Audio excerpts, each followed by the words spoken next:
Hi, everyone. It's good to see you all here.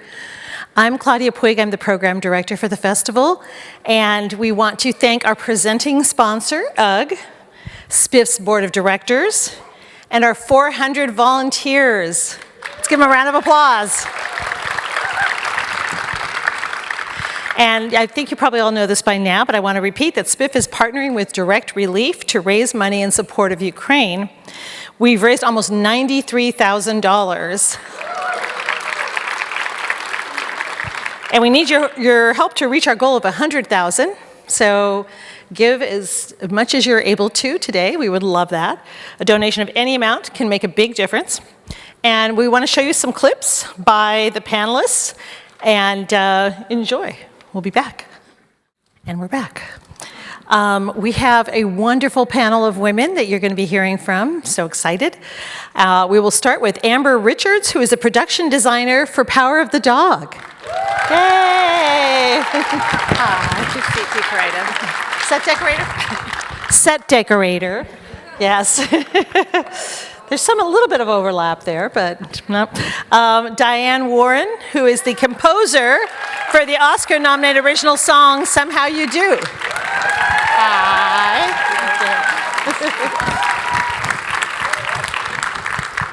Elizabeth Murzai, the director of the Oscar-nominated short, 3 Songs for Benazir. Hi. And Jessica Kingdon, the director of Ascension. Hey. Hi. And last but not least, Lynn Harris, the producer of King Richard. And our wonderful moderator, Madeline Hammond, who is president of Madeline Hammond and Associates. Yay. Come on down, Madeline. Hi, everyone. Do I pass the microphone? She's calling on her chair. Oh, okay.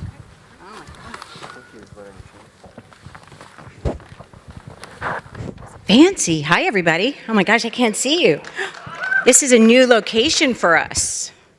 So I'm very excited. We're usually at the Libero Theater. All right. This just isn't working. Hold on. I have to get situated. So, did you see those great clips? Oh, all right. I have to get, all right. Water. I have to do this in my book. So, welcome, ladies. Phones off, phones off. This year, I decided, I'm fancy. I have my notebook. Instead of, how many people were here with us before? All right, quite a few. How many remember my big stack of index cards? Yes. Well, I have joined it's a new leaf. All right. Amber Richards. Amber is the set decorator for Power of the Dog, nominated for Best Achievement in Production Design, shared with Grant Major. You are welcome to clap and hoot and holler, whatever you want. Her first Academy Award nomination. Before The Power of the Dog, she was doing a set dressing gig on Avatar 2, so that's quite a change. She has worked steadily, either as a set decorator on films, including Mulan, The Meg, Z for Zachariah, or as a set dresser. She's got 26 credits, including Mission Impossible, Fallout, Pete's Dragon, and The Hobbit. Say hi, Amber. Hello. She's from New Zealand. She's not used to panels, so we're going to be especially kind to her. Unlike our next guest, Diane Warren, who's used to panels, Diane is an amazing, but we're going to be especially kind to her because she's been nominated 13 times. She is an amazingly talented and prolific, to say the least, contemporary songwriter. Her song titles are too numerous to mention, but to suffice to say, she's worked with every major artist, from Celine Dion to John Legend to Lady Gaga. Her songs have been featured in more than 100 motion pictures, resulting in, as I said, 13 nominations. She owns her own publishing company, Real Songs, the most successful female-owned and operated business in the music industry.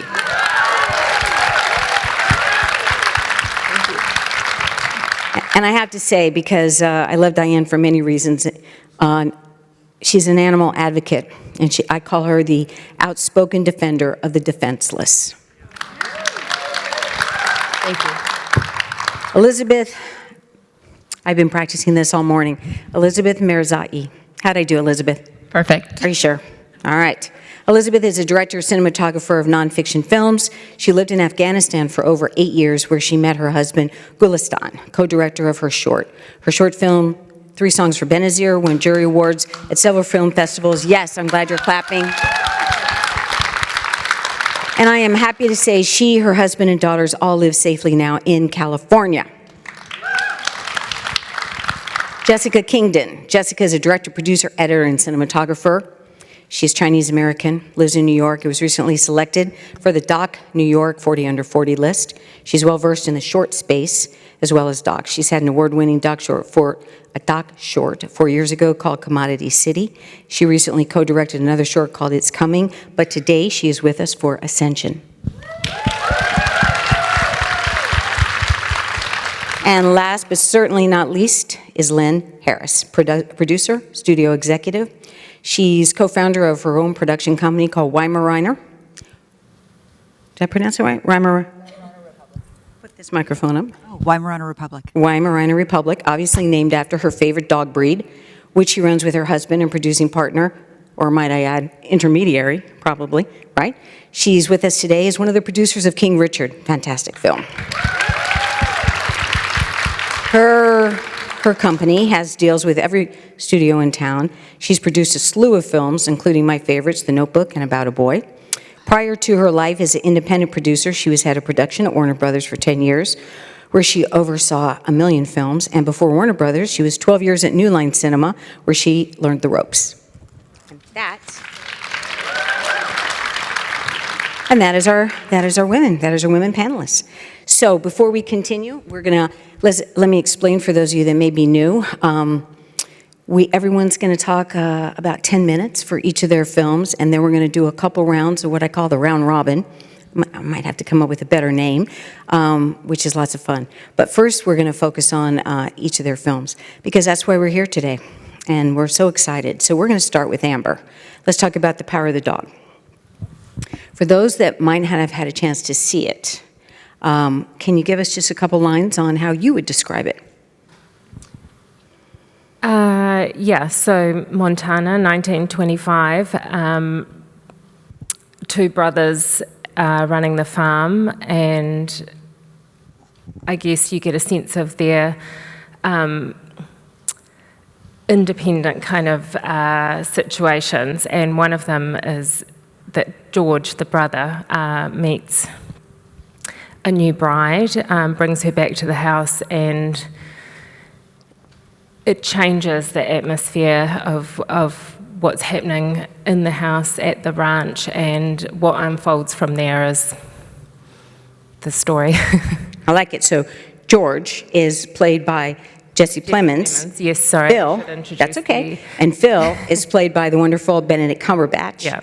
And then George gets married to Rose, who's played by Kirsten Dunst.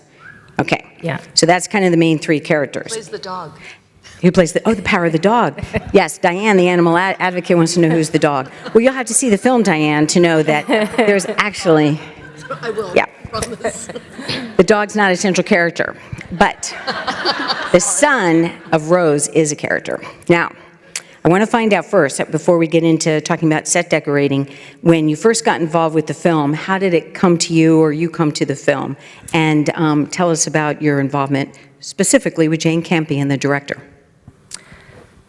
Well, Grant Major asked me to join him for this film, and Jane insisted on meeting me before that was okayed. It was very, quite an intimidating interview, because it's sort of like you're sort of running through your CV of the movies that you've made, and she doesn't really watch fantasy or sci-fi. So I really sort of had to pitch myself. I didn't sort of have I hadn't read the script or the book, so I was sort of going in a bit blind, but she's a very warm person. She really wants to connect with people who are working with her on a film, collaborating with her, so it's very important that we made a connection and that she felt some trust that I would be able to sort of bring to life some of the sets that, for the characters that were so important to her. Now, let's talk about that. We've mentioned Grant Major a couple times. He's the production designer. You're the set decorator. For those of us that may not know the difference, can you just briefly explain how you two work hand in hand and who does what? So Grant works with Jane on sort of creating the world that we're in this case, Montana, 1925, to be shot in New Zealand. And you can be the judge of whether that was successful or not. I've actually never been to Montana. And so they create, sort of between Grant and Jane, they have those conversations, and then Grant sort of steers the architecture, the build, the kind of tone, and then I come in to try and build the character around our various, characters. So I have to basically decorate the house so that it feels like two brothers have been living there for a long time by themselves. It's all a bit rumpty, it's a bit unfriendly for when Rose gets there. It's quite oppressive. So that's my job, is to kind of go into the details to kind of build that character around them. And it's furniture, wallpaper, artwork, all of these kinds of things, am I correct? Yeah, so in New Zealand, I believe it's a bit different here, but we do, in the set decorating department, we sort of cover everything from flooring, the soft furnishings on the floor, textiles, window treatments, hardware. If you're outside, we sort of do carts and... Well, so if I may, It's and for quite those that varied. haven't seen it, the house of which Amber's referring it's like my worst nightmare. It's creepy, dark, I'm sure super dusty, and it's not the kind of place that Rose, this delicate, beautiful Kirsten Dunst character, can go in exactly and paint the wall a seafoam green, right? Because this is a character. So your job is to source out, find these items. Do you go to prop houses? Just for our own knowledge, how does one find, do you go to local places in New Zealand, or how do you find them? We have quite a different system in New Zealand because we're a tiny country, split between two islands, and so I have a team of buyers that get out in their vans and scour the country for all manner of things, and there's a lot of collectors and archivists in New Zealand, so there's quite a rich pool of things there. But for the time period of this film, and that it was set in America, I did have to come over and go to the prop houses here because we don't sort of have that in New Zealand. Completely blown away by the access that you have here to incredible collections of things. So I spent 4.5 days here, filled a 40-foot container of items, which we sort of then shipped back and had for about 36 weeks or something crazy. Wow. Yeah. Okay, now last question for you. If somebody in the audience loves sourcing material, loves shopping, thinks they're the world's greatest antique finder, and how would one get into becoming a set decorator? Is there a path? Yeah, well, I myself started as a runner, and I personally think it's a great place to begin because you get to meet all departments, all hierarchies, everyone who's sort of involved in the film. You get to see how it all works. They're a really valuable kind of role, and I think it's a great place to be able to kind of see what area interests you. So that was my path. I went up from that into dressing sets. And then the jump from being a set dresser to a decorator is, I hadn't realised it was quite so different. You suddenly get landed a big budget that you're very responsible for. You manage a lot of people, so all of that is quite different to to actually just being sort of in a set, dressing away by yourself. Your role changes into more sort of managerial, but it's great. Yeah. All right, there we go. All right, now on to Jessica Kingdon. Thank you. Thanks, Amber. Amber, I did you first, so now you can exhale. All right. So, Jessica, so I just saw Ascension a few days ago, and I can tell you the U.S. is not the only country with a growing income equality. The same is true of China, even more so to some extent. And you have all these young people doing these menial jobs.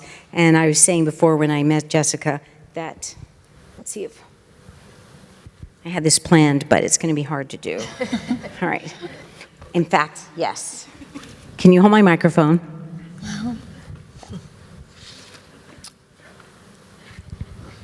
Thank you, Lynn. Okay. I have to do this. Will pay off, I swear. Okay, you see this? In the film, when you see this doc, people make this. It's a key scene, and I will never look at this the same way again. It is extraordinary, right, Jessica? I mean, the scene, all of a sudden, I'm like, wait a minute, this is like the top of every water bottle we ever drink. And it's so fascinating to see to see this, just to see this happen. So, in your own words, because obviously I don't think I did such a great job, will you tell the folks here a little bit about what Ascension is about and about what's happening in China today? Yeah, well, first, thanks for having me on this panel. It's really an honor to be here with all these other amazing women and amazing films. I was expecting us to go down the line, so when you said my name, I was like, oh, I know. keep us on our toes. For the people that have been here, I always shake it up, right? But I like that you picked out the plastic little water bottle cap and that it paid off, because in the original cut I don't think I had a close-up of it, and then many passes later in the edit I put an insert of that close-up of it was like this cascade waterfall of these plastic bottle caps that I love that shot, so I'm glad it stayed in your mind. But the film called Ascension is loosely about the Chinese dream, the pursuit of today's so-called Chinese dream, which is very similar to the American dream, which many of us are familiar with. It's a very slippery term and can be kind of used in many different ways. But some of the similarities are kind of this pursuit of upward mobility and this belief that if you follow the script and follow the right directives and believe in the system, you'll be materially rewarded, which of course we know doesn't work out for everyone. A key difference, I think, is that the Chinese dream is more about this collectivized national comeback and has to do more with nationalism, so that the individual success has to do with national success. And the film is structured in a series of vignettes that loosely ascends the class ladder. And it's all in an observational style, so we don't have interviews or a narrative. It's more the audience can kind of take meaning out of what they see, and they're not told what to think or what to feel, but it's quite open-ended. But no narration, but an interesting score.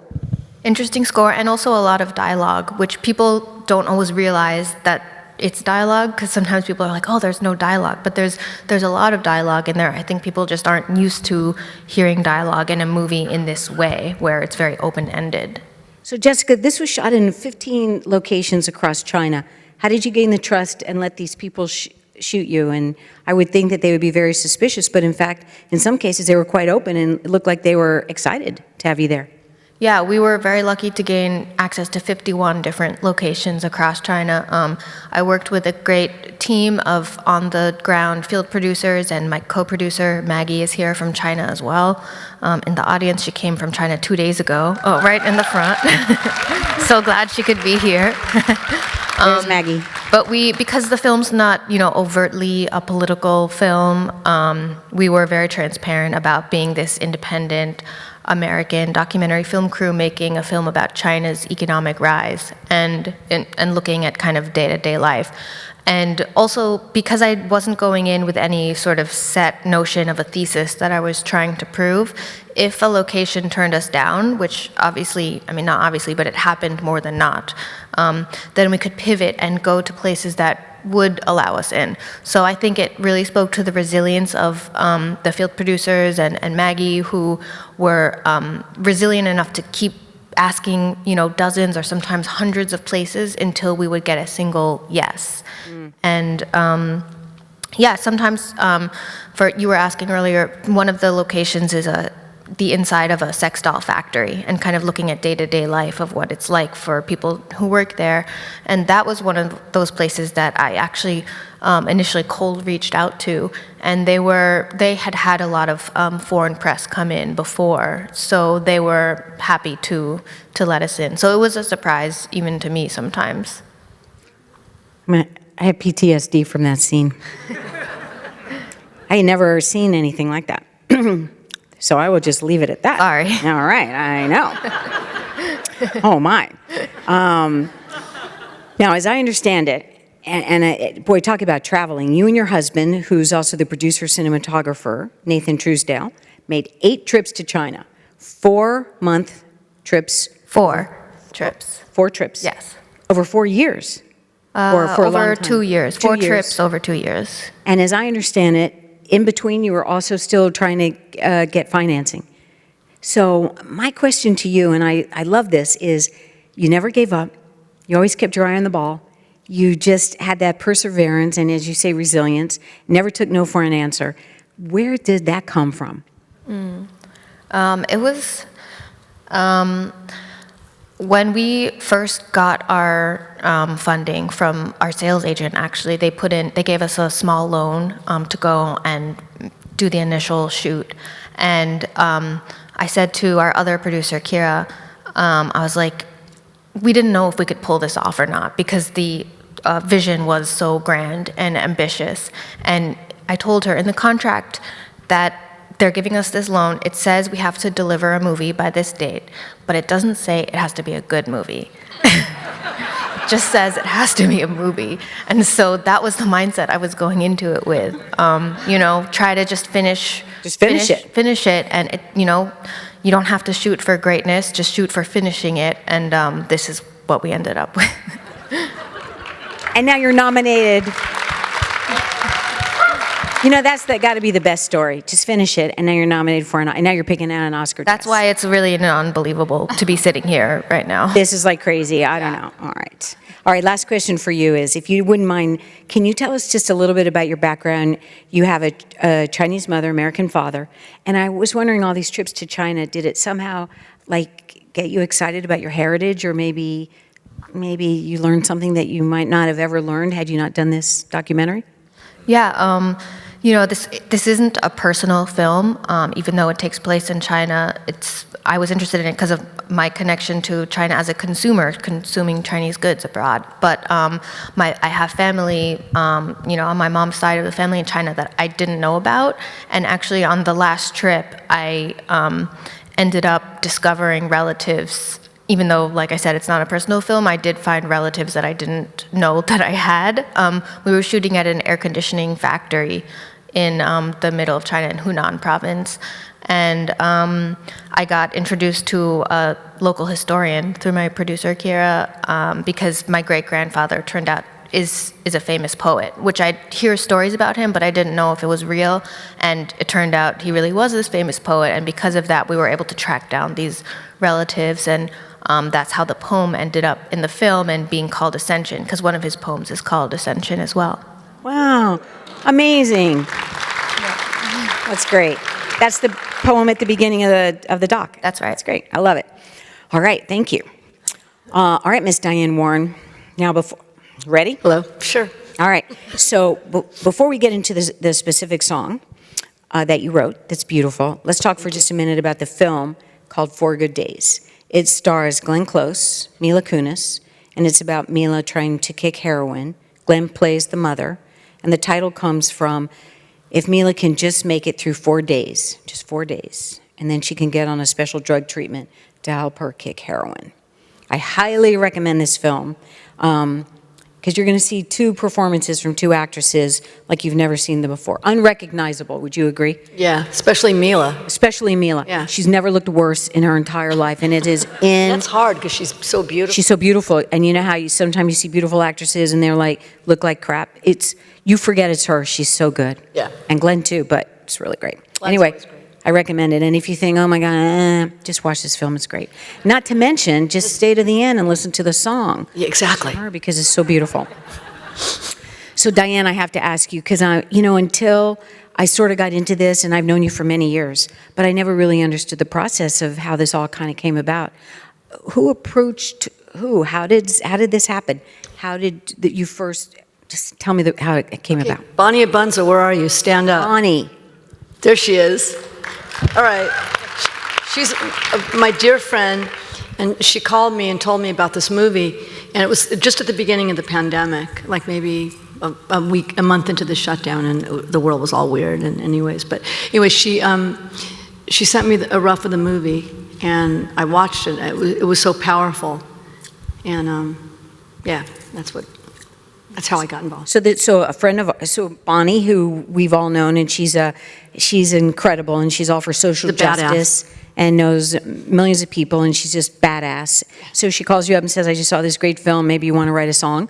Yeah, and I watched it and went into my office the next day, and it was kind of weird because like during the shutdown and there was no cars, it was almost apocalyptic, And I go to my office. Actually, it was kind of cool when I went to my office because no one was in my company and no one was there to annoy me but myself.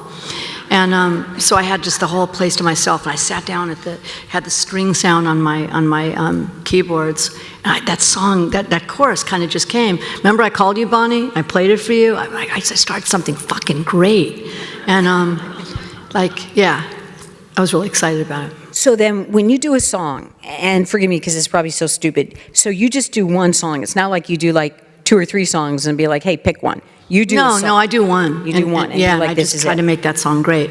And when I had that chorus, I knew I had something. You had it. And it kind of like made me cry a little bit, and those are the good ones. And then it's kind of like working backwards. How do I set that up? And while the song was written for the movie, of course, real life that was going on at the time kind of Mirrored it. another layer kind of came in there. Like a lot of people were going through a lot of hard times, and this song is about, hope that no matter, what you go through, that you can somehow you do get through it. So the line that's when you think it's the end of the road, it's just because you don't know where the road's leading you? Leading to. Leading to? Get my lyrics right, Madeline. Damn it. No, I'm just kidding. It's right here. Like, it's can okay. I read? Can it's I okay. do I It know works how to that way read? too. But go on. Do you remember where you were when you wrote that, and did you nail it the first time, or did you? In my room. That's in my writing room. My really disgusting writing room that's never been cleaned. It hasn't for like decades. I've seen a picture of it's that not room. healthy, I don't think. Yeah, I think so. But good songs come out of there. And so I just started that's the line that came first to me. And I was like, wow, that's a really good line. Because when you think it's the end of the road, it's just because you don't know where the road's leading to. It's kind of, I don't know. I thought it was a good line. And then it led to some way somehow. It's kind of the song. it's kind of a good line. It's good. Thank you. Great line. Okay, so back to the process. So then, you do the song, you call Bonnie, you know it, you get the tingly feeling. Then do you go in and play it on the piano to the producer, the director? What happens next? I worked on it a little more. So I got like the first verse, right, Bonnie? Is that why I played like the first verse? I didn't play the whole song when you put me on with the director and everybody. And I'd worked with John Avnet before. I wrote Because You Loved Me. John Avnet, Up the Close and producer? Personal. Yeah, who produced the movie. So I had background with him. Anyways, I had written a little more of it because now it's working backwards. How do I set that chorus up? Because that chorus is good, so I got to have a good verse. So I get a first verse I really love, and then oh shit, how do I get a second verse like that? That's as good as that, and hopefully better. Like I really push myself when I write, I don't settle for anything. I just don't. I don't settle for. Like every chord has to be right, every lyric has to be right, every note has to be right. When you write a song, I'm just thinking, how, all joking aside, 13 nominations, nothing to, it's Lost 12 times. Pretty amazing. Yeah. Thanks. Thank you. I was going to bring a candle and light it, Thank God I didn't, since I don't have. No, do it. I can barely. I'm desperate. Like, you can have a candle. We could all light candles. Just kidding. No. Diane, I can't handle my microphone, my notebook, and my water bottle. You think I can handle a fucking candle and a light? No. Yeah, it's be very dangerous. Kill Don't do myself. it. Don't you'll burn this whole place down. It's a really nice I theater. know, Don't we're in burn a it theater. down. We probably get like shut down, but Yeah. we will say a moment of silence before we adjourn. I promise you. But I want to ask you, when you write a song, it's like the first time, right? You just put it all into it. Yeah. Every song, it's a blank piece of paper, isn't it? You know? And then, like a just try to film. make that song It's like a great. You book. try to find the right artist that fits that movie. So how'd you find Reba McEntire? Because you had actually worked with her before. Yeah, I'd done a couple of songs for Reba. I'd had a big hit called "I'll Be," back in the day. And I just so I cast a song as if casting a role for the movie. So that artist has to be authentic to the movie. They have to fit somehow with that movie. And I could imagine Glenn Close's character, listening to Reba McEntire. I could see her putting on Reba McEntire records. I could see Reba McEntire being in that movie as one of Glenn Close's friends. Right. Now, Reba, she emanates resilience and strength and being a survivor. And it's in every note she sings. So to me, there was that she was a perfect person. And then William Shatner did it, but that's a whole other thing. And then that was really cool, too, so. Right. But you're right. It has to make sense. You have to you're like casting your song like you cast a film. Absolutely. Yeah, and it has to make sense, right? It has to be authentic. It has to fit. You can't throw an artist on a song that doesn't make sense. Right. And also, and the choices that you make, because you're all about social justice, so it would make sense that you would write a song for this film. It would make sense that Bonnie would call you for this film. So yeah, that's really cool. Oh, I love it. All right, so last question for you is the song is a standalone, meaning, so the film is the film and your song is your song. Yeah. Now, and you have a social media following. We saw the music video. Is there, like, what can we do? Do we download the song? What is it? Just, buy it. Buy it. It's fun. Download it. Yeah, just get the word out. Because the song is powerful. If you look at the comments on Reba's video, right. It's not just about addiction. It's about mental health and depression. And the song is getting a lot of people through a lot. So I just look at those and I go, God, this little song that I wrote in my room is giving people strength. And that's pretty fucking awesome. It's really awesome. Thank you. Somehow you do. Somehow you do. The original song for 4 Good Days. All right, Elizabeth, I'm happy to talk about 3 songs for Benazir.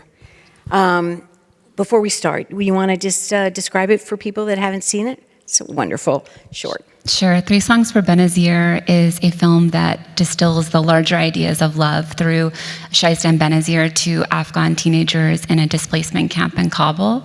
And it follows a young man named Shaista who is in love with his wife Benazir. He serenades her and sings poetry to her. And he dreams of becoming the first from his tribe and from the whole camp to join the Afghan National Army. But there are really shattering consequences to the choices that he has to make in order to build a life with Benazir. So he meets this woman, he loves her, he wants to join the army, he works out, he tries all this stuff, but his stupid family won't let him do it. And then he ends up working in the poppy fields, which I didn't know until I saw the short, I guess is like the default place where most people in Afghanistan go to work. And then, right, which is a sucky place to work, but that's where they go. Yeah, it's really particular to the camp as well, because a lot of the camp was, it's situated in the heart of Kabul, and it's really, for my co-director and husband, Golasan, and I, like a symbol of the last 20 years of war in Afghanistan in many ways. But many of the people that live in the camp are from southern Afghanistan, in particular this province called Helmand, which was a stronghold of the Taliban, a lot of violence, and it produces a lot of opium. And so the men in that camp would go back every year to harvest opium because there was very little opportunity for them inside Kabul. It's like all they could do, and then many get addicted. Mm-hmm. It sucks. And then, okay, so now this gorgeous young couple, they're starting out their life together, and then, but when you first met them, how did you gain the trust of them and their creepy brothers and the rest of their family? And I say creepy because that's who stopped him from getting into the army. Well, my husband, so I lived in Afghanistan for many years, and I met my husband, Golistan, there, and we were living close to the camp, and we ended up there, I think the first time in 2010, distributing food as a volunteer. The people there live in really difficult circumstances, and in the middle of that, we meet Shaista, who's just got dreams falling off his tongue for anyone that would listen. He's full of songs and poetry, and we both felt a really strong connection to him. I know for Golistan, my husband's Afghan, and he was also displaced by the war in Afghanistan during the Soviet occupation, and his father was killed by a landmine, and they had to flee to Iran, and he lived in a tent without running water, electricity himself. So they had this shared, experience of displacement, even though the forces are different. It was decades apart. And so over a period of 3 years of friendship, we really got to know Shaista and his family really well. We went with them to different ministries when they needed to get assistance. We brought their family members to the hospital when they were sick, and we weren't thinking about the film. It was just, and after 3 years, we kind of felt like there was something, we always saw something really special in him, and then we saw the beauty with what happened with him and Benazir together was something we felt like we hadn't seen before on film for Afghanistan. And it was a great story, and you were like extended family. Yeah. So speaking of displacement, and now we see, when you watch the news, you must just really resonate with what's going on in Ukraine right now, because it's like the most horrific displacement going on today. Yeah. Yeah, my background is Ukrainian, and so it's really surreal in many ways, because in our relationship, Golistan and I, we kind of embody this irony that we wish we didn't, in that, we can see what's happening in Ukraine right now, and we can see on Golistan's side, being Afghan, what's happening there. And we feel like it just can't be an accident that it's an ability for us to speak about the way that the world looks at the people that are considered the other. And that's why we feel this film is important right now, at a time when the world is, confronting multiple wars, and there's multiple fault lines and multiple breakdowns in our ability to really empathize with the other. And we hope that this film helps with that in a way that, war and news coverage, while it's really important, is not really the long-term game, I think.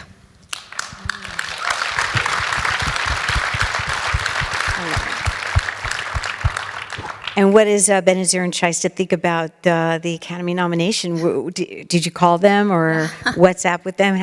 Yeah, they didn't know what the Oscars were, and we explained to them. But Shaista's been really really excited, like, for his story to be out in all, 100 and something countries through Netflix, and he's just been really touched by all of that. And the situation is hard right now in Afghanistan. There's economic collapse, and it's really a crisis. But he is optimistic, and him and Benazir are still together, and he has recovered from the issue that was part of the film. Good, that's great. Having these Afghan films in contention for Oscars this year is so important, more than ever. And it's your film, and also Flee. So it seems like the stories are starting to be told more and more, so that's a good thing. Last question for you is, the evacuations out of Afghanistan affected your family personally, and is everybody okay? Yes, my mother-in-law and our nephew, Homayun, who was one of the producers in this film, they were both evacuated together, and they are in the U.S. right now, both in California. We have a lot of family that's still back in Afghanistan that we're in touch with, but it was a long process, and we're really thankful that they're here. Good. Excellent. Okay, good. Well, that deserves applause. Great. All right, Miss Lynn Harris, let's talk about King Richard. So before we get into it, in case someone hasn't had a chance to watch it and might think that it is a book by Shakespeare, tell us what it's about. It is not that. Okay. King Richard is about, is this on? I feel like it is. I hear you. Do you hear her? Do you? No, the No. word is... There you go. Thanks, Jessica. Is this on? This Yes, is on. Yes. King Richard is essentially about a man with a plan. Will Smith A big plan. A very big plan. Will Smith plays Richard Williams. Richard Williams, even before he had his daughters, Venus and Serena, even before he met the mother of those daughters, had a plan to have two girls and teach them how to play tennis and become professional tennis players, because he was watching TV one day and he saw a female tennis player win a $40,000 prize. And he thought to himself, So he did. He married a woman who was widowed with 3 small children, 3 small girls, and he raised those daughters as his own, and then they had 2 more, first Venus and then Serena. And because they were in Compton and had no money and couldn't get professional help in any way, he taught himself and then he taught them how to play tennis. And neither of them had a professional coach until they were 8 and 9 years old. Right. And it's the story of essentially how he raised those girls until Venus turns pro at the age of 15. It sort of just takes that little chunk of time.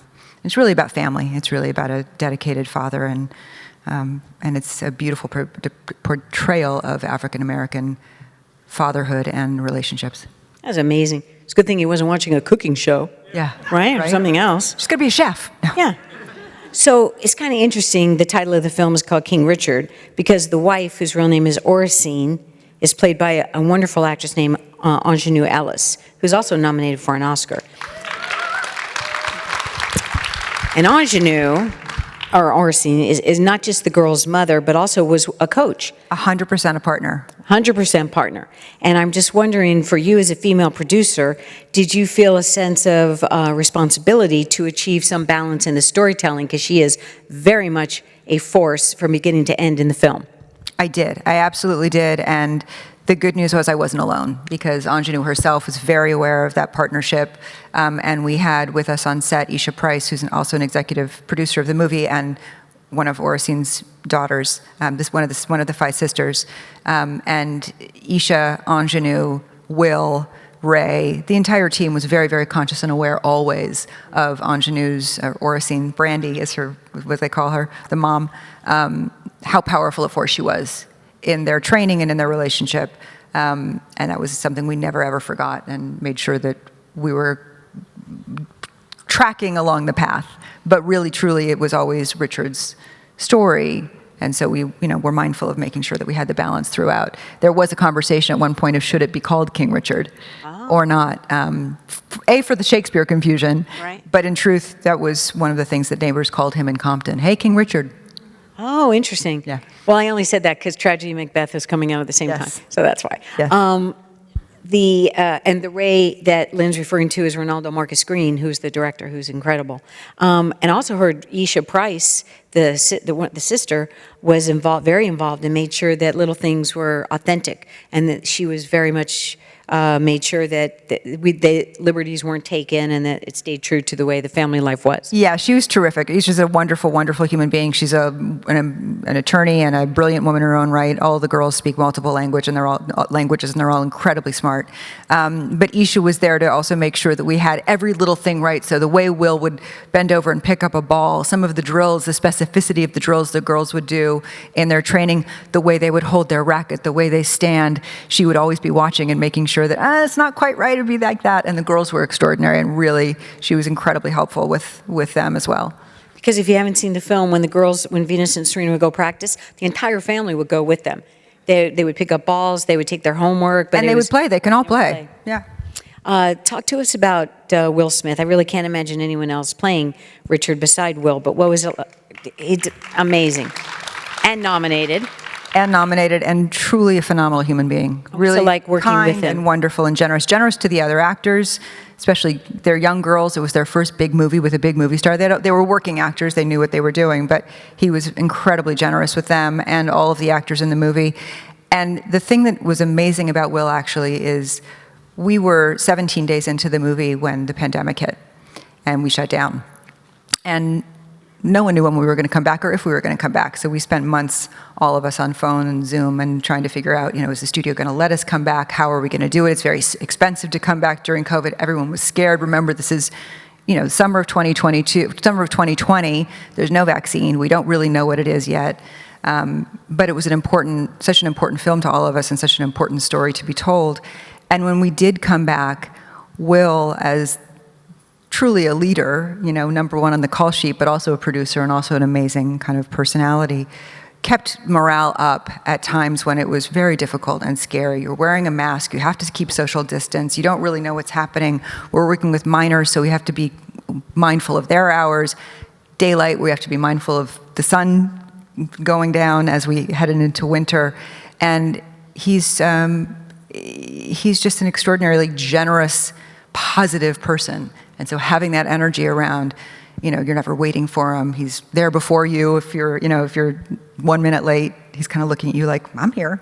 And he sets the tone, and that's really important.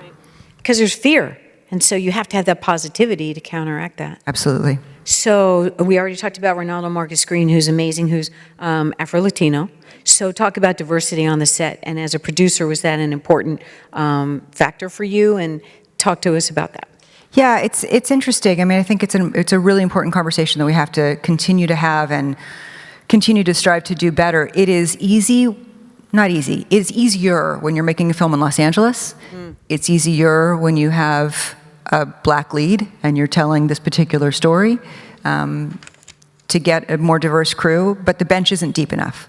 So once you've hired your department heads and the next movie doesn't necessarily have them, because we have not done a good enough job as an industry in training the next generation and a deep enough bench of diverse department heads and seconds to be promoted the next time. And so one of the things that I care deeply about actually is training programs. Once you leave Los Angeles, having diversity in your crew is near impossible. Oh, that's interesting. That's interesting. I didn't realize that.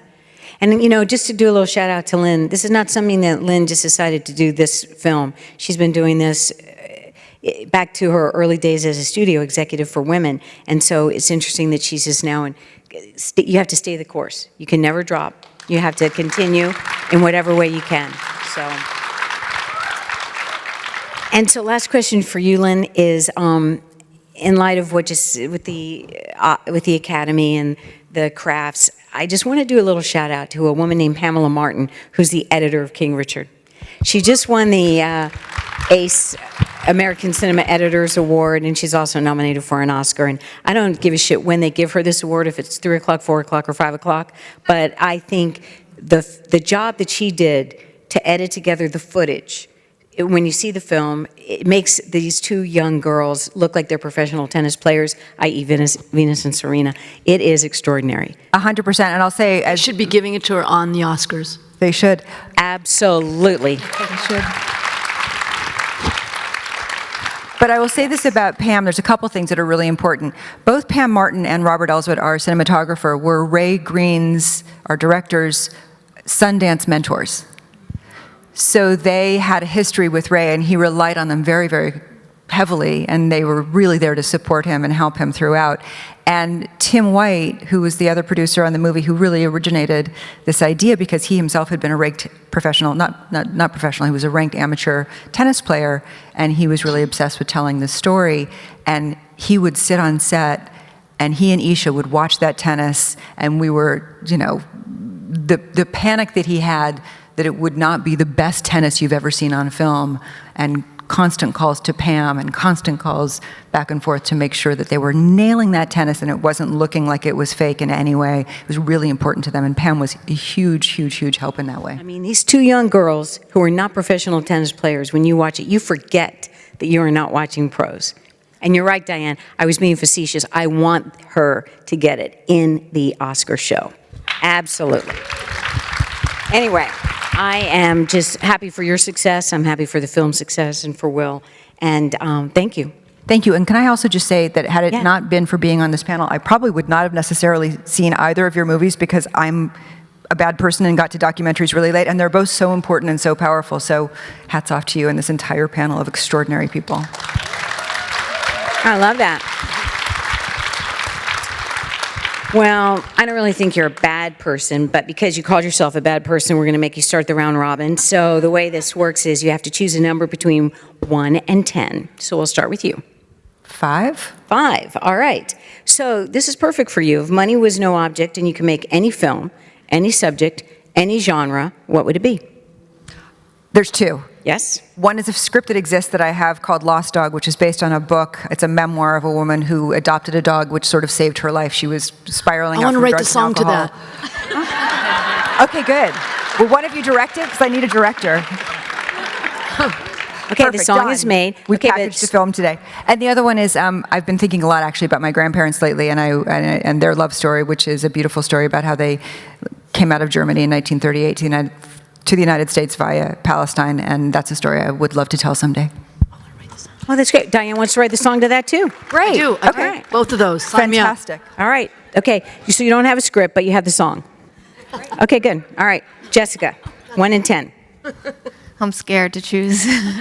If this scares you, you just traveled to China and was in a sex doll factory for like 18 days and saw horrific things that I cannot Eight's a get lucky out of number my in head. China. Yeah, I'll pick 8. 8, and she wants 8. Okay. What scared you the most in the sex doll? Okay, no, I'm only kidding. All right. This is a good one. If you could shadow anyone, anybody in the world for 1 week, who would it be and why?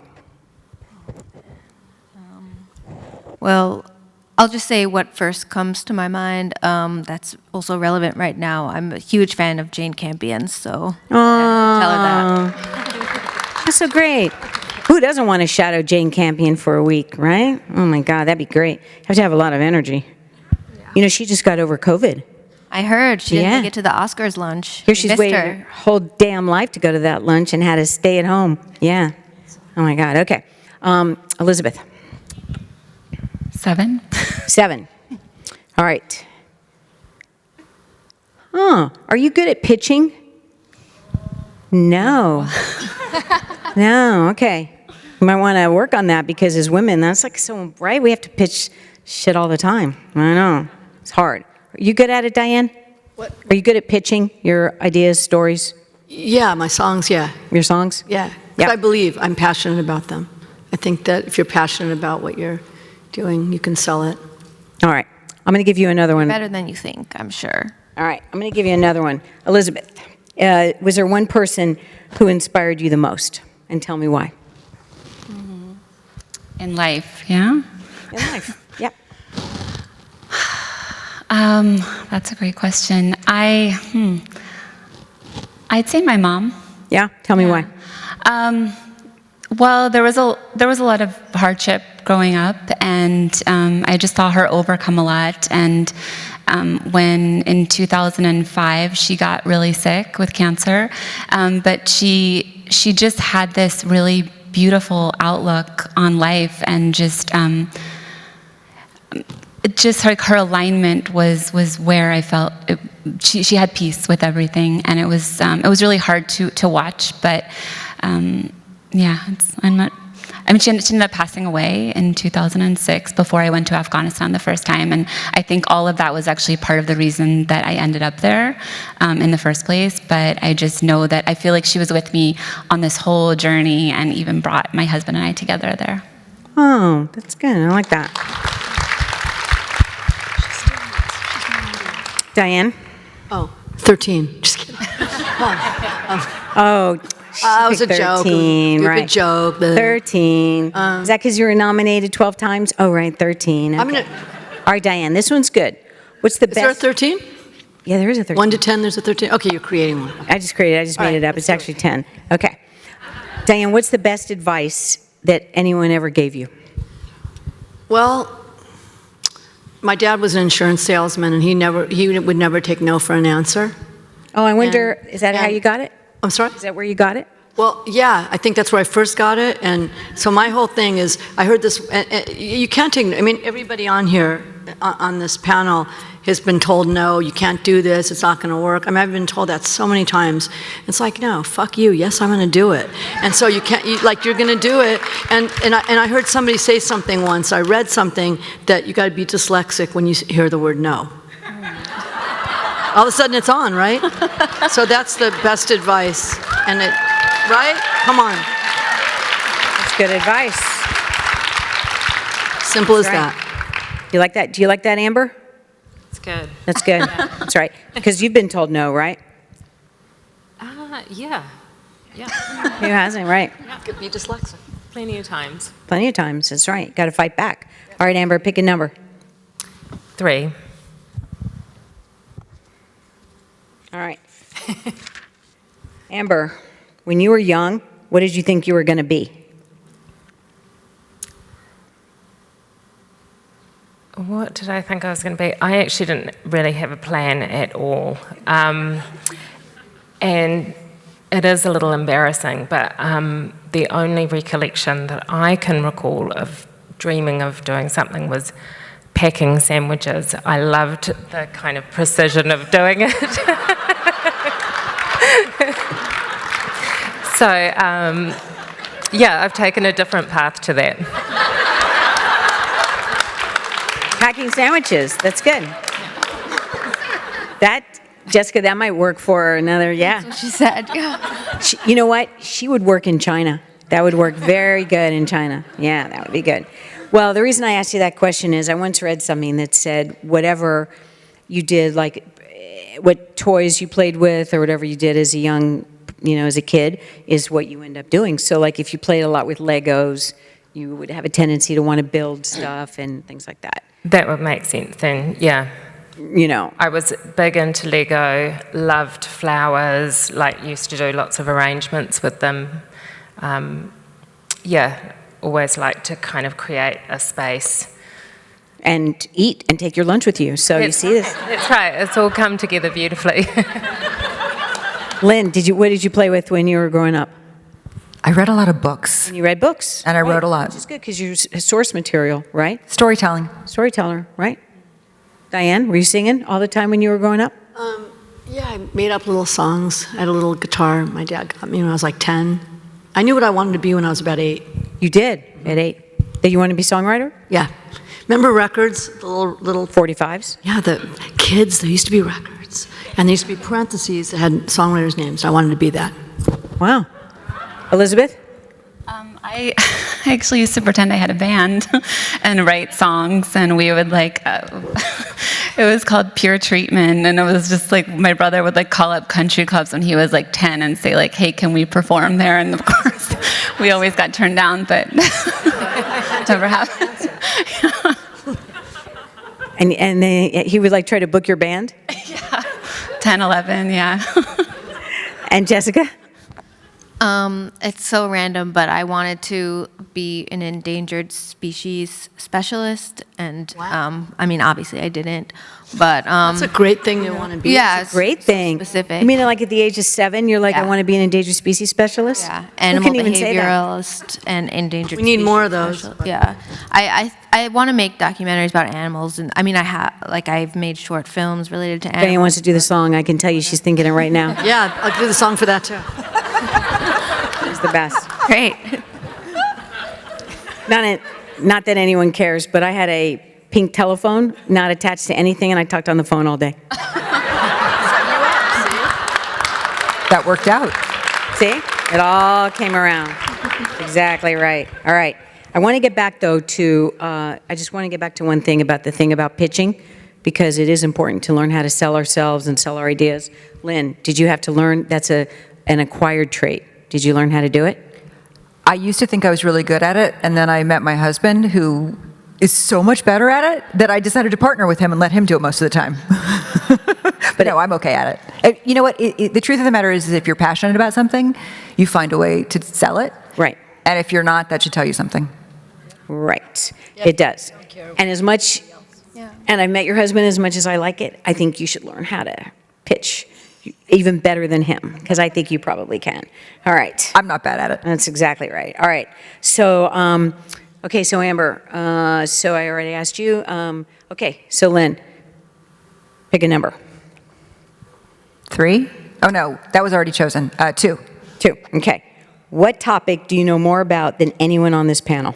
Weimaraners. Oh my God, of course. Weimaraners. Yes, let me ask you, I should have asked this before. So I'm sure you were sitting around a table with all your friends and you're like, oh, my husband and I are going to start a company. What should we call it? No, we always knew we were going to call it this. Right. Because now you realize no one can say it no or one can spell say it, and no one really gets that it's sort of a play on the Weimar Republic, but it's also our dog. Nobody gets that. Nobody gets that. Jessica, did you get that? If anyone would get it, Not be until you. she said it. I got that. I didn't know it was a dog. That's what I was thinking. So when you said it was a dog, I was like, oh, I was way off base. What is it again? The Weimar Republic? The Weimar? I only know one person that would get that. My friends from Austin probably got that. And we love the dogs, and the dogs are our logo. Our older dog, who's no longer with us, is our logo. Is your logo? That's great. Yeah. Okay. But we'll never get another kind of breed, I don't think. No. All right, that's good. Okay, so you know more about Weimaraner. What's specifically, what's great about them that made you name the company and best breed ever? They're out of their minds. Because they're But they're insane. gorgeous. But they're gorgeous. Okay, that's great. All right. I like that. Let's see. Your company, Jessica, your company's named what? Well, for my film, it's called Mouth Numbing Spicy Crab, LLC. It's called what? Mouth Numbing So great. Spicy Crab.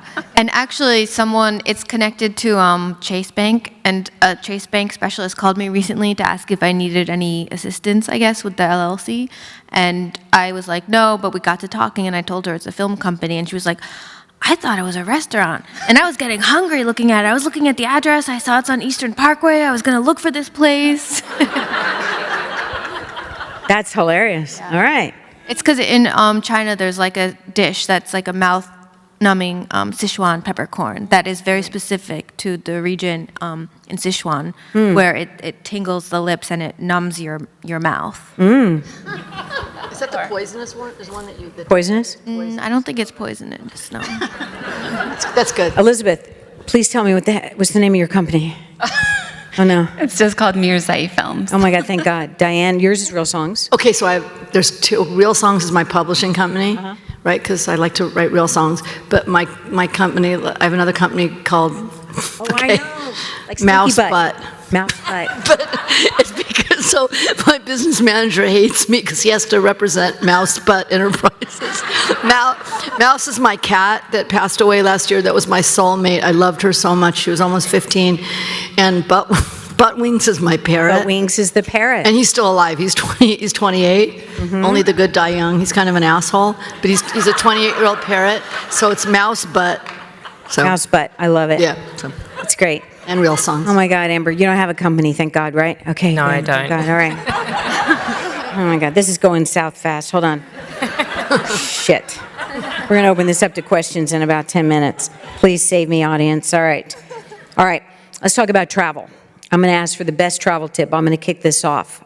Someone told me, always make a copy of your passport, stick it in your suitcase. So if it ever gets lost or stolen, and you have to make a report, you have it. Because otherwise, that could be really bad. All right. Jessica, you traveled to China 80 million times. What's your best tip? Well, to get over jet lag, there's just all these things you can take, supplements, but you get there when you fly to another part of the world, take a sleeping pill, sleep as much as you can, and then when you wake up, there's these like chocolates that are caffeinated, take those to stay awake, electrolyte tablets, drink a lot of those, bring chlorophyll drops to put in your water, just stay hydrated. Write that all out and give it to everybody. That's really good.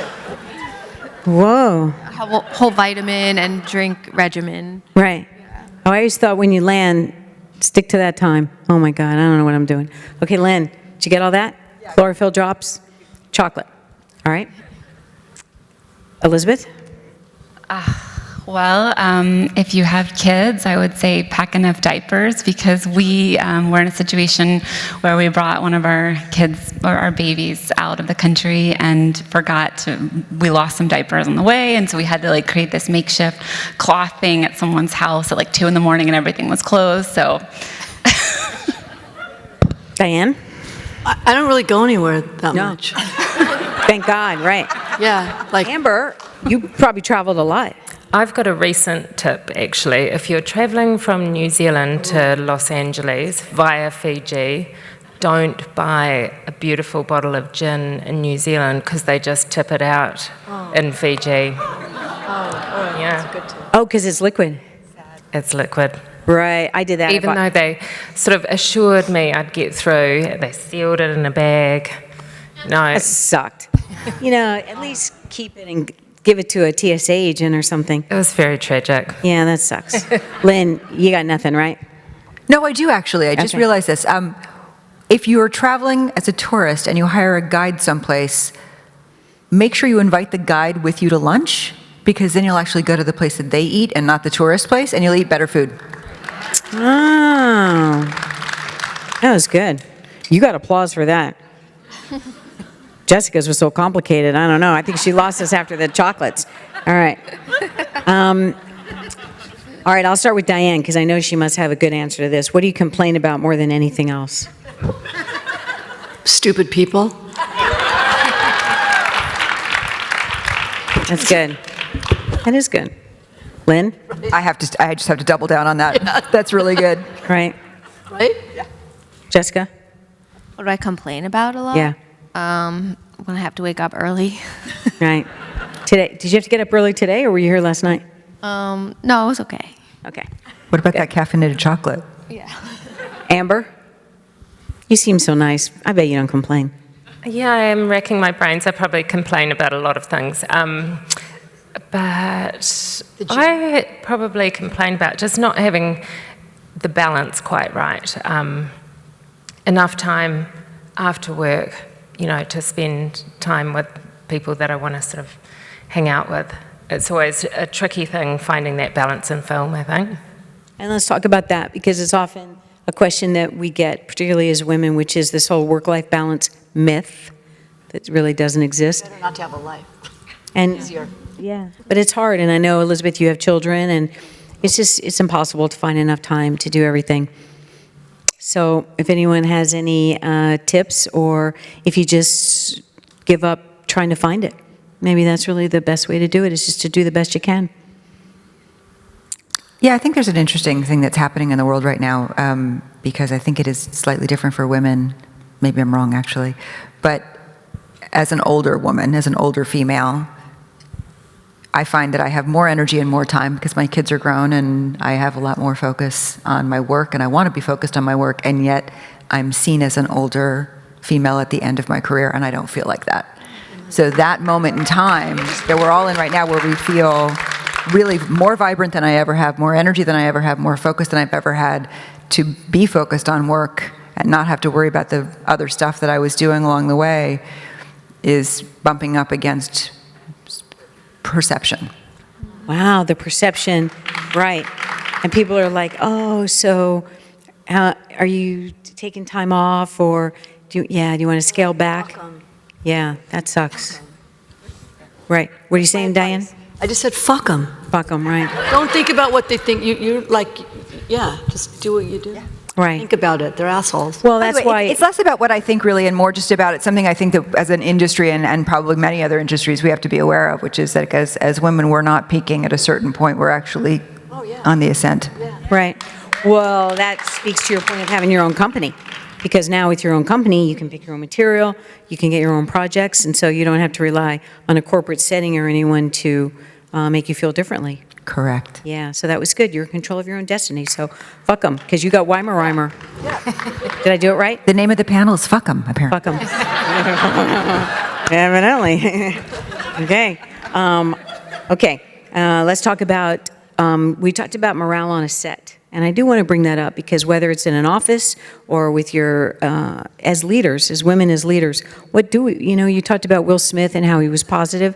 Is there something that each of you can talk about, which is, what is something that you do, either personally or professionally, when you're down? And Jessica, how we talked about your resilience and how you just said, I'm going to get this money, I'm going to get this thing made, good or bad, and I'm going to get it done. So what's your go-to when you're feeling down and you got to stay the course and get it done? What do you do?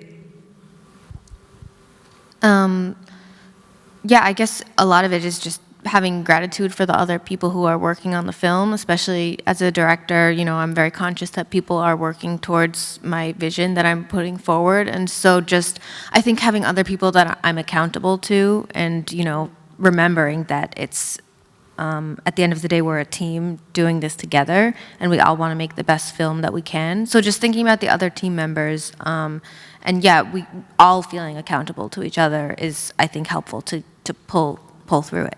Okay. Elizabeth? Well, yeah, making this film, 3 Songs with Benazir, was many ups and downs. We started in 2013 filming, and we just had no idea if we would ever get it finished, or we didn't have any funding. I think for me, it was just to think back always to the reason why we started making the film, and especially the gift that Shaista and Benazir gave us with their trust and collaboration with us, and the sacred things that they shared with us, and this really wanting to see it through and do justice to that. Diane, what do you do? On the set? I wasn't on the set. No, what do you do just personally with your own company? Keep morale high when things get low? you have a bad I day, put my blinders on every day and I go to work. and you go to work. I you don't. get I up. shut out all the noise and I just concentrate on doing the best work I can, writing the best song I can, getting them heard, and doing everything I can to protect them. But I don't listen to all the noise, all that shit. Like, you can't do. Yeah, fuck them. Right. Yeah, and especially Diane for you because like Lynn was saying, it's like we've been around for a while. We've heard it all. We've heard all the negativity. Yeah. You talked before about people saying you can't do that. Yeah, but don't listen to them. It's up to us to not listen to them. They could think what they want. Who gives a shit? But we have to just be who we are and do our work and do the best we can. I was just thinking as Lynn was saying that, the one thing about you, there is no age limit. There is no ageism in what you do. You can write a song until you're 80. Yeah, it's all about the work, It's all about, but with all of us, it's all about the work too, But It is all about the I'm work. writing better songs now than I ever have. Than you ever have, right. You know what? That's really the name of the panel, in addition to Fuck 'em, is it's all about the work. Yeah. I like that. Yeah. Okay. Amber, what happens when you have that day where you cannot find the chandelier or the wallpaper or anything? Grant's being a dick. Jane's nowhere to be found. There's no sandwiches. There's no bags. Right? I take my dog for a walk, and then I turn to my team. So I surround myself with incredibly talented, hardworking, supportive people, and we approach everything together. That's how I like to kind of set things up in our department. Because there are bad days and there is a lot of stress. And you can't be the person that does it all, so you need all of those people around you to, help you on those bad days. And people love stepping up. People are really good at stepping up. And I think it's a really healthy way to work. And it's good. You have to have your network, you have to have people you can count on. Right? I liked it that both you and Jessica said you have to have your team. Yeah. It's important, even if it's just one person. And the truth is, your crew really mostly wants you to win and wants to have a good time. And I find that sometimes actually the best thing to do is, it's, 3 a.m. and 30 degrees out and you're freezing and everybody's tired and they've been working really hard, and you just turn to the sound guy and say, "Can you put on some music?" And suddenly, people are dancing and getting a little energetic, and music always helps. Dance mix always helps. Right. The power of music, right, Diane? That's great. Margaritaville. Just keeping in mind, we're also lucky to be here and doing the things that we love. This is jobs that we've sort of either created for ourselves or dream jobs that we've found ourselves in. And so just reminding myself of that gratitude of, getting that. And being recognized. We do this, everybody probably on here does this because we love it, and the fact that you get to make a living, and then you get recognized by your peers. That's a fucking awesome thing. Sorry, I'm saying fuck a lot. Sorry, but it's so awesome, right? All our peers chose us. Right. Everybody on this. That's right. You got chosen for all that hard work and all those bad days, all those sleepless nights, all those holidays that you gave up, all those kids' games that you missed, and you got chosen. Yeah, that's a good feeling. Where were you? Where were you, Lynn? Did you stay up all night, or where did you find out about? Diane said she stayed up all night. You had a slumber party, right? Sleepless sleepover. Sleepless sleepover. Yeah, Bonnie was there. She was there for the pizza earlier, and then she came back. But I have a core group of people. I'm not cool enough to sleep. Oh yeah, my agent woke me up. Oh yeah, sure. Whatever. I don't have an agent anyways. But so I just stayed up all night counting the hours, literally counting the minutes to work. Oh shit, it's in 5 minutes. Oh fuck. Okay. What's even on TV at 4 in the morning? I don't know. I don't know. You just play music. I was just talking, nervous, talking to my friends. I don't know. Okay, it's an hour. Oh no. Oh my God, I would have. How many people were over there? There was about 6 of us. Oh my God. Yeah. They deserve presents. Okay. Well, they had lots of pizza and they had drinks and there was stuff for them. Okay, They were that's cool. What about you, Lynn? I set my alarm for the wrong time, so I was up an hour too early. Oh no. And I'd already. Sleep. How did any of you guys sleep? How did you go to sleep? You weren't nervous? I wasn't. Wow. I was. Jessica, what about you? I was so nervous I decided to sleep. I just slept right through it. Yeah, I might. Chlorophyll. I don't know.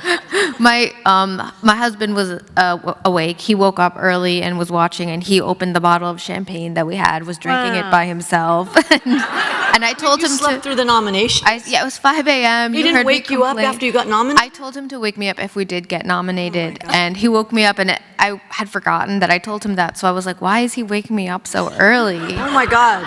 Oh my God. I know, that's crazy. I don't know. I think she must have taken a sleeping pill. Yeah. Elizabeth.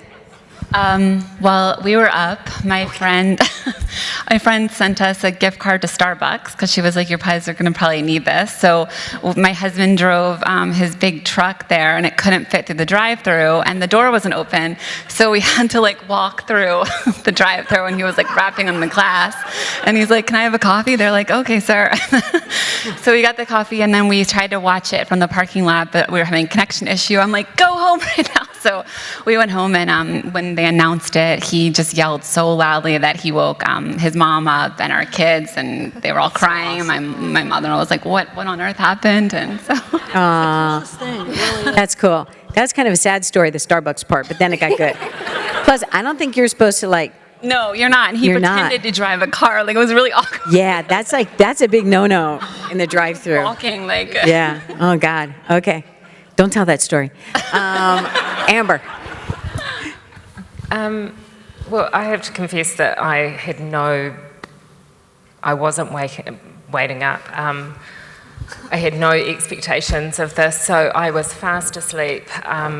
Friends of mine, I woke up in the morning and friends of mine in the UK had texted me, didn't say anything, just said, congratulations.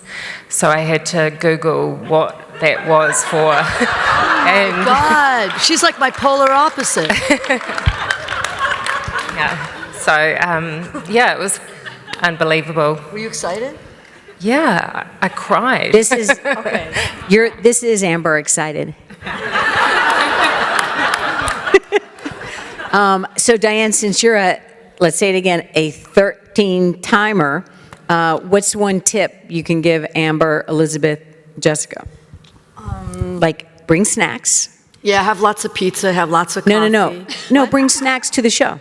Oh, bring snacks to the show. Don't you think? Yeah. I've heard this a few times. Because you get really hungry. You get hungry. Tips for the Oscars? Yeah. I mean, Wear comfy write shoes. something down. I've written things down, and I've kind of scrumpled them up 12 times, or on my phone, you know. Right. But yeah, just kind of keep in mind who you're going to thank. Someone on here is going to win. Probably won't be me, but someone on here is going to win. Maybe. Wow, think about that. Yeah, someone on this stage will win. Yeah. That's just the algorithm chances. Yeah. Right? Someone on here. Okay, that's good. All right. Well, I hope it's all of you. I do too. Thank you.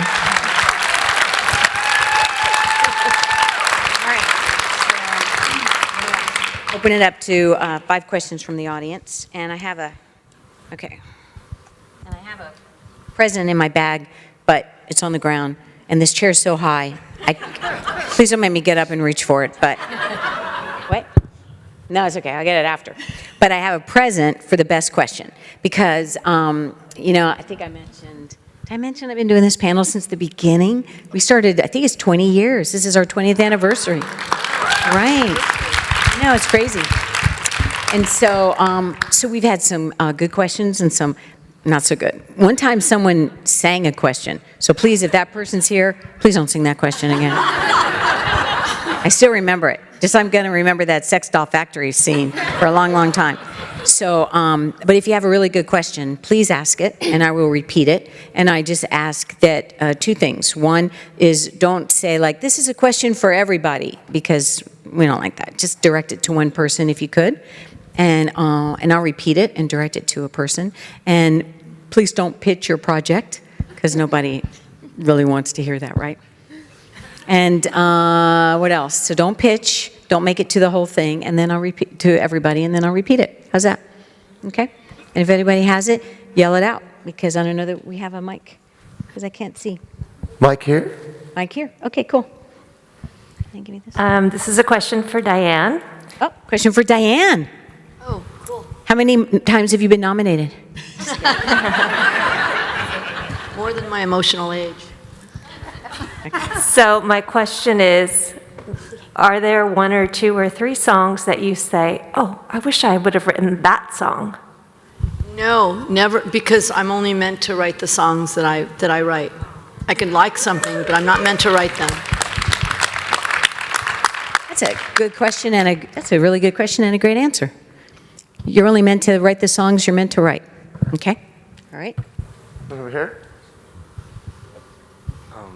I was wondering, how long did it take you guys to get to your respective positions when you figured out this is what you wanted to do?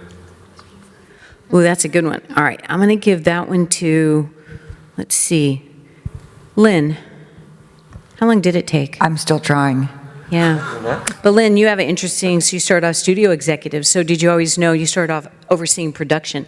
So how did you know that you wanted to be a full-time producer? It had a lot to do with what was happening in the studio system at the time, and it also had a lot to do with, as I was saying before, sort of where I was in my life with my family, and I was able to travel and go and be on location because my kids were grown. So my heart was always in producing. Being an executive was a good way to learn along the way. Did you have any trepidation with teaming up with your husband? Oh, yeah. Yeah. I think I would scare me too. Amber, what about you? I know you said that you fell into it, but. Yeah, so I guess it's about 20 years since I did my first feature film, where I worked as a set dresser and, yeah, kind of really felt the kind of love for the work. Wasn't your first feature Lord of the Rings? That's Yeah. a good one to cut your Yeah. teeth on. Okay. Yeah, that's pretty good for your first one. Okay? Yes. Yes, I'm still trying to frame this or formulate this, so whoever wants to answer it. It's about passing the trade, the craft, the skills on to the next generation. And there used to be a system, especially in the studio system in England and maybe one time in Hollywood, where people are honed throughout the years to eventually evolve into something.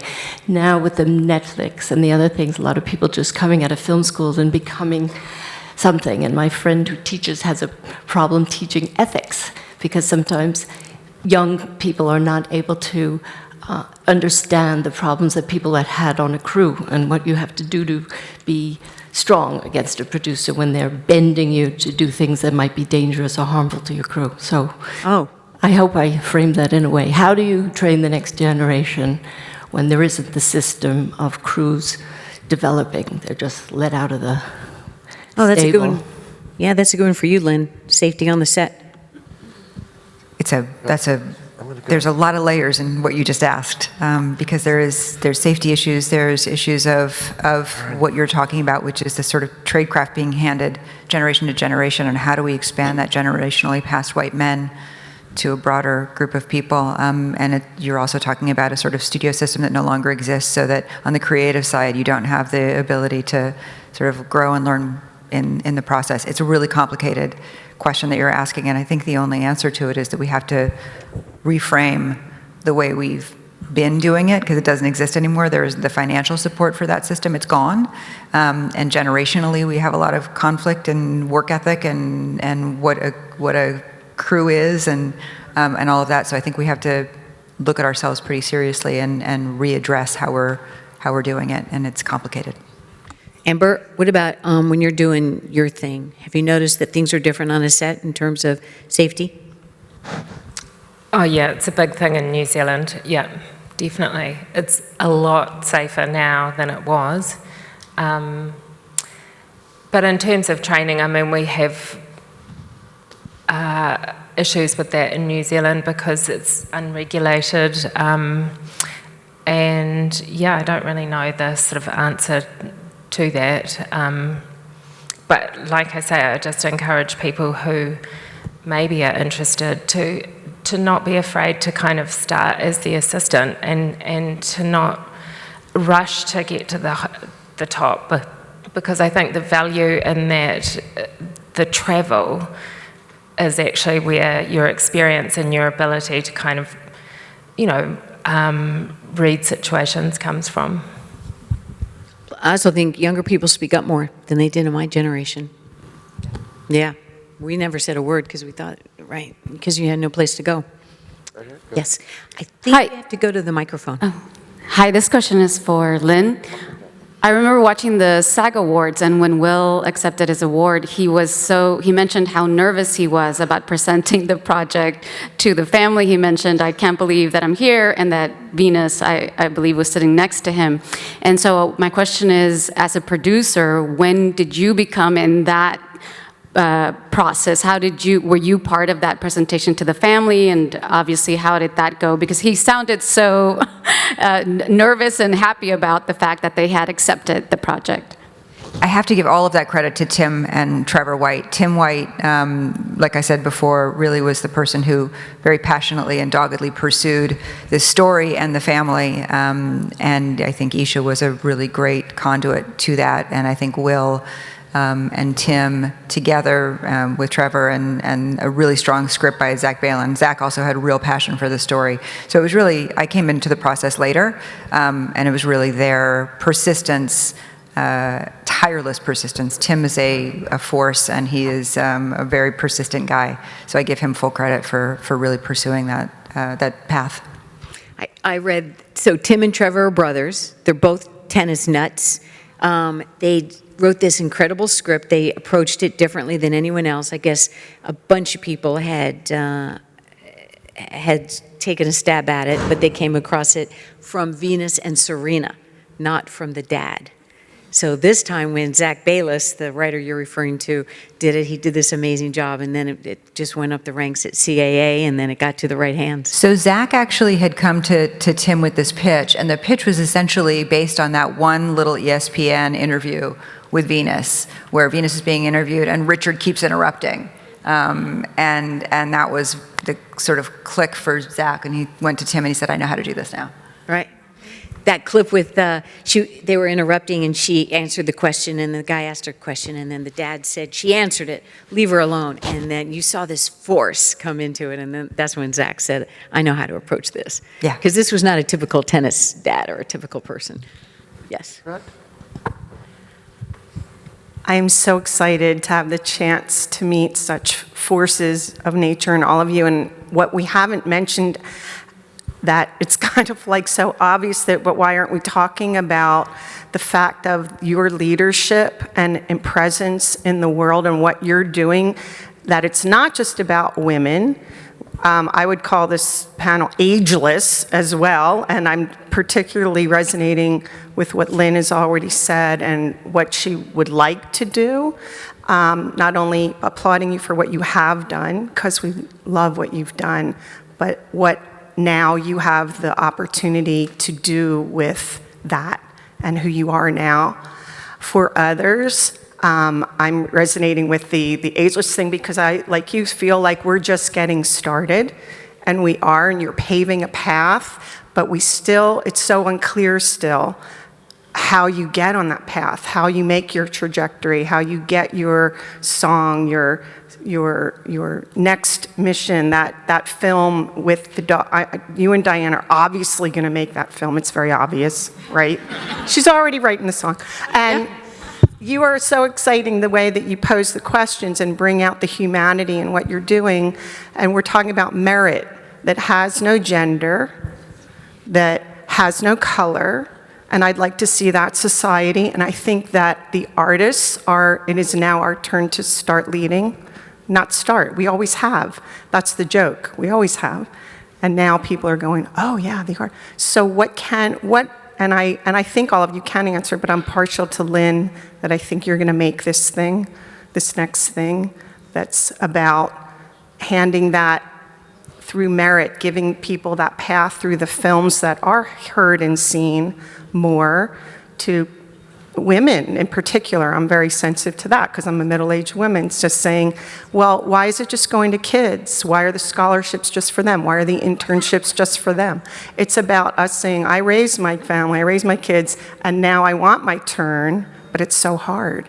And I think the voice of film and what you do in music can help us and help our society so much more that I'd love to hear your ideas on That's lovely. How we collaborate to move our society forward. And that's a beautiful thing that you just said. That was very nice. And thank you. I mean, honestly, I'm sort of heartened by this panel. I'm particularly heartened by, looking at a young filmmaker who sort of just went on her own and did it. So, and I think I do think it has to be genderless and colorless. And I think we have to just sort of, as Diane says, you just want to, you figure out a way to tell the stories you want to tell and do the work you want to do. And if the work is good, you figure out how to get it done. And I think we have to look to our allies across gender, color, and age, and just lock arms and move forward. I don't really know how else we do it. Opportunity, giving others opportunity. Absolutely. Which you do. I think we all do, and we all try to, and keep doing it.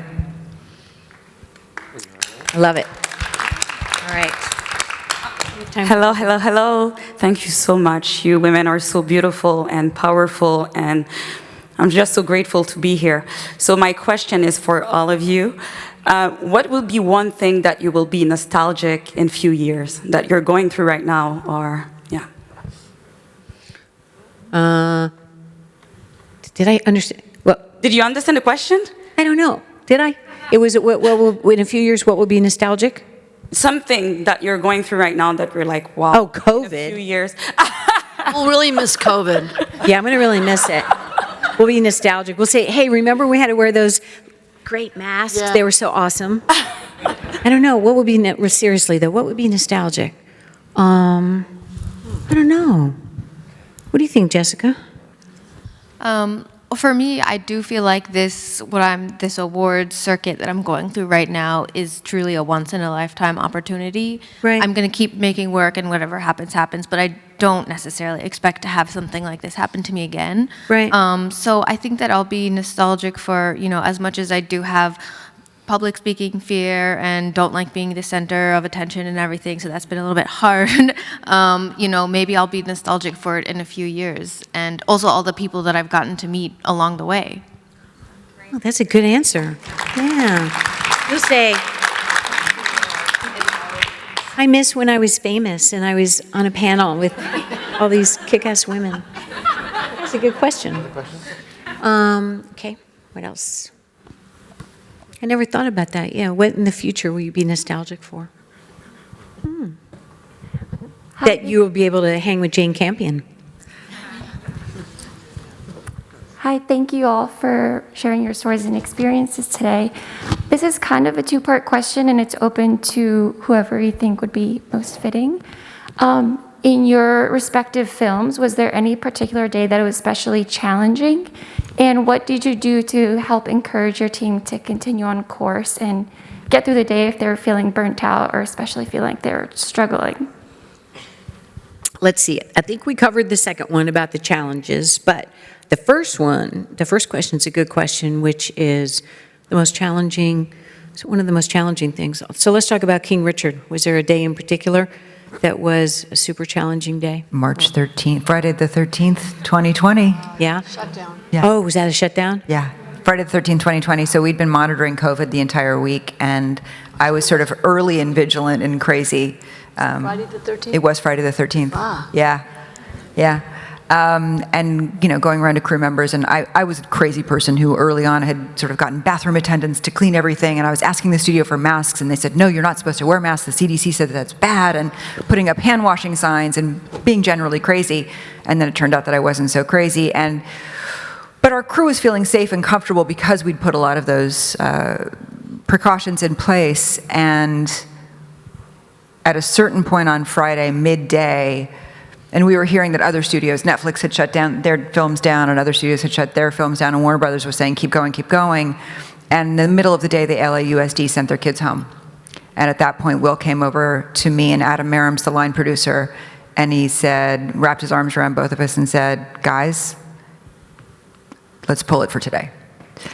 And we agreed, and we basically made the decision without asking the studio's permission. We just did it and sent everybody home, and then spent the weekend having the conversation about, are we going to come back on Monday? And that was a pretty intense, difficult 48 hours, I would say. Wow, that's a good one. Wow. Okay. So, guys, I just realized something. We're past the time. God almighty. This was so fun. I was so into everything and so into you guys. These were excellent questions.